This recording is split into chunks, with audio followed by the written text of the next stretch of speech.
job, nice job. Job, Claude.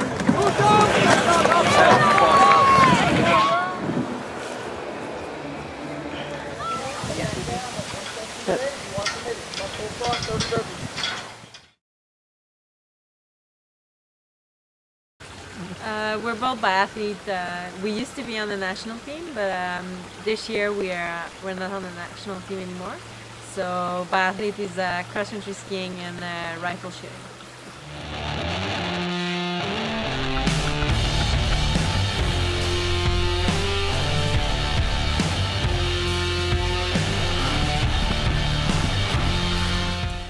Yeah, I went to the Olympics in Vancouver, and I had been dreaming of this all my life, so it was quite an experience. I missed the chance in Sochi. Claude missed the chance twice, so that was rough to see, and I was rough both times. But definitely the Olympics were like the highlight of my career. My brother Simon did one or send me a link or something. He said, "Man, you should do that. You would kill it." And I was like, "Oh, that looks fun." And we were at the time we were in a training camp out west in Canada, and I decided to sign up. And I told Claude, "I'm signing you up as well. Are you in?" And since there was not a lot of those back then, and the biggest one was, and the only one actually that fits our schedule was the Vermont one, the Killington one, and it was the biggest one. So we were like, "Oh, that could be rough, but that's gonna be perfect." And then it's funny because I saw the thing we had to sign, like to say, "Oh, you can die and you can get injured and all that," and I didn't show it to Claude. I was like, "Okay, I'm not gonna show that to Claude because I didn't think it was that it was gonna be that extreme." But after like a few months, we never trained for that. We really just focused on biathlon. But we showed up, and it was like the biggest kick in the ass we've never got before. So we loved it. Like we loved the challenge, and after that we knew we were gonna come back and do more. And the next year we did a bunch more, and then with the Olympic year we tried to like back off a bit. But this year was different. The Olympics were not in sight anymore, so we're definitely coming back strong. Yeah. And Claude, you guys did pretty well that first race. Tell me how you guys did in that first race. Marco actually won, and I think he beat OB. I think it was the first time OB got beaten, I think, or something like that. So I guess Marco was a pretty big deal that year, and then I finished second right before you. And then yeah, it was amazing. Good race, good experience. We just had a blast, I think, the entire race. I have to say, Obi got beat by the mountain first, Yeah, and then I just survived the mountain, I think, because I didn't feel like I beat him really straightforward. But So how does biathlon prep you for obstacle racing? I think it's the best prep ever. I think like it's just roller skiing. That's what we do in the summer. It's just like such a complete workout. You get like your heart rate going super high, and then your legs are working, and your upper body works too.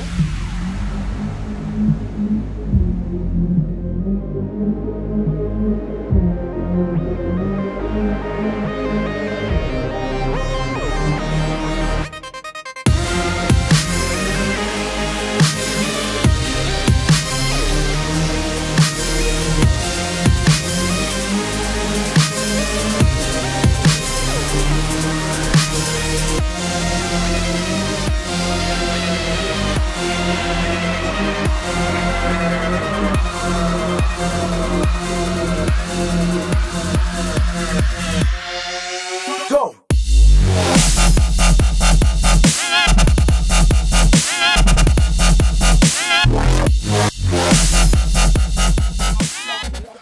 So I think it's pretty good. We do a lot of running too. We do a lot of strengths, and this year we kind of slow down the roller skiing a bit to run a little bit more, and I think it's just even like a better workout after all.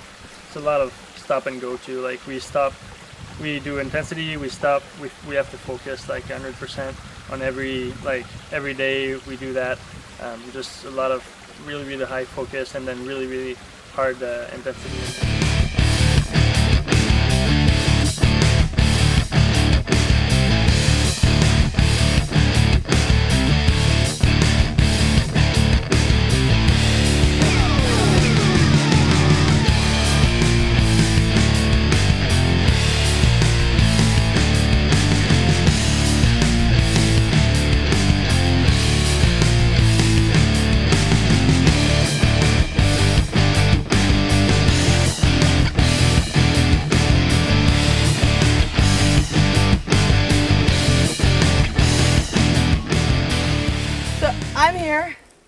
Claude, now twice world champion from 2012 and now 2014. Claude, we interviewed you some before the race. You guys talked about you and your boyfriend Marco, talked about biathlon and how that transfers over into racing and whatnot. Now it's Sunday. The race happened yesterday. You're the new world champion. Woo-hoo! Congratulations. Thank you.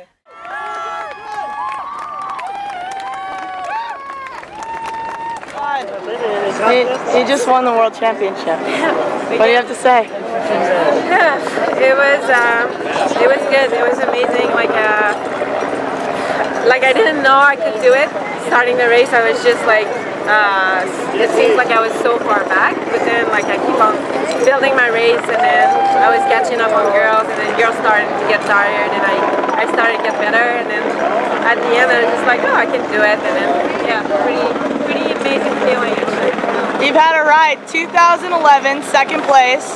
2012, world champion. Yep. 2013, little bobble last year, third place. Yep. 2014, world champion once again. Yeah. Pretty happy.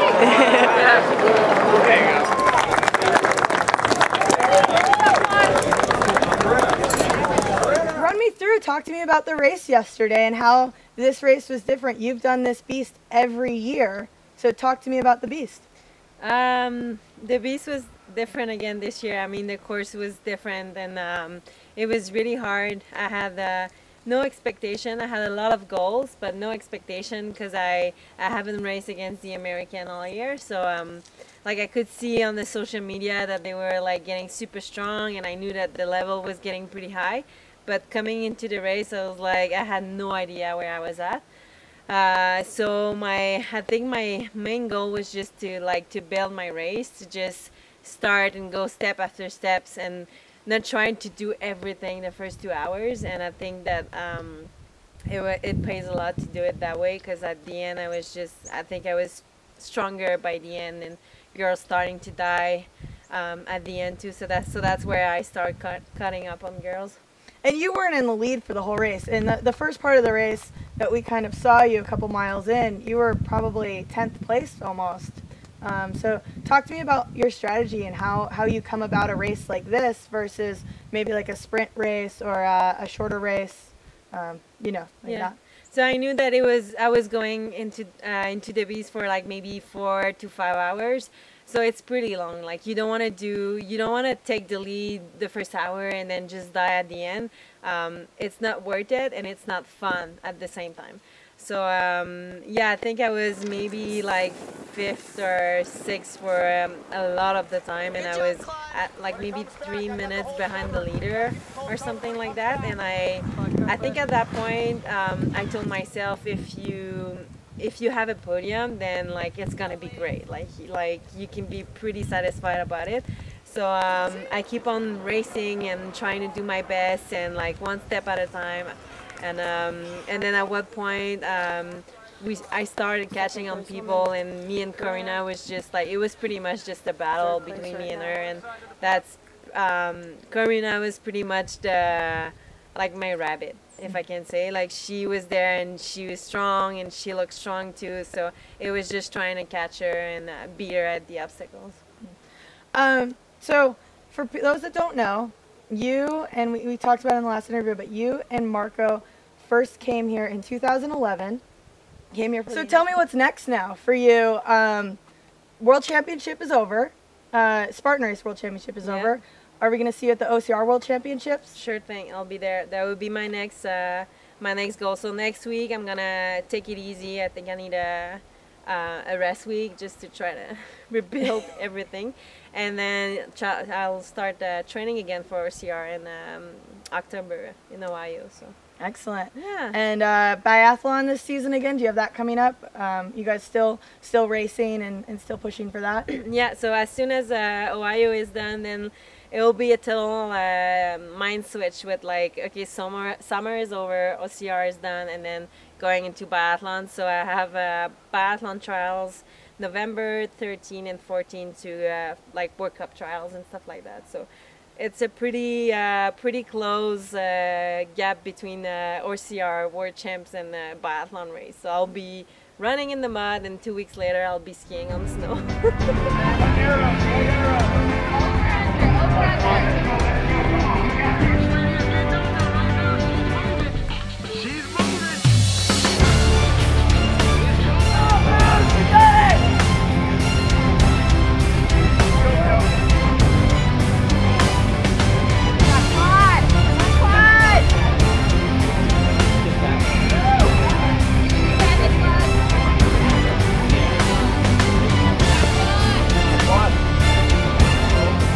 Good job, Claude.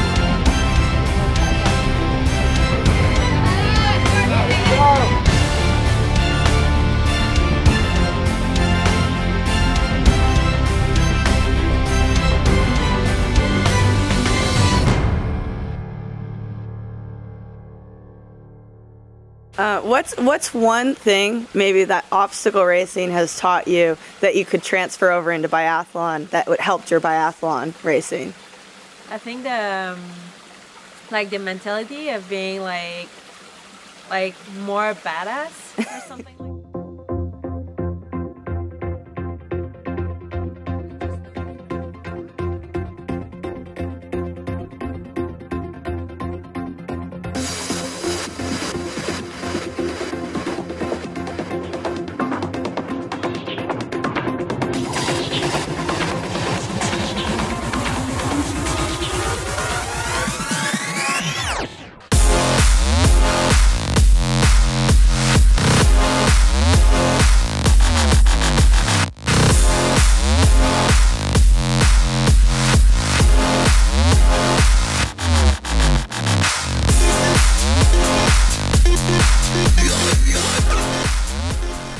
Salut, c'est Claude Godbout et vous regardez Obstacles et Aventures de la semaine.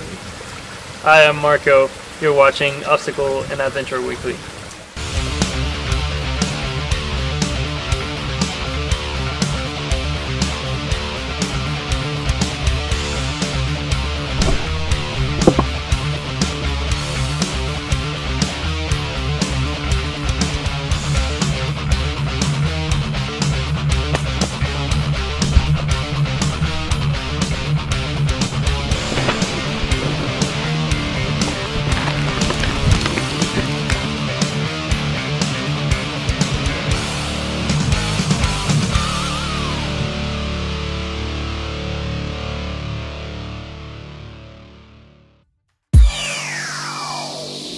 Coming up, Tony takes on Hunter, and Eddie puts his injured ankle to the test against Travis. We'll see you next week on OCR World.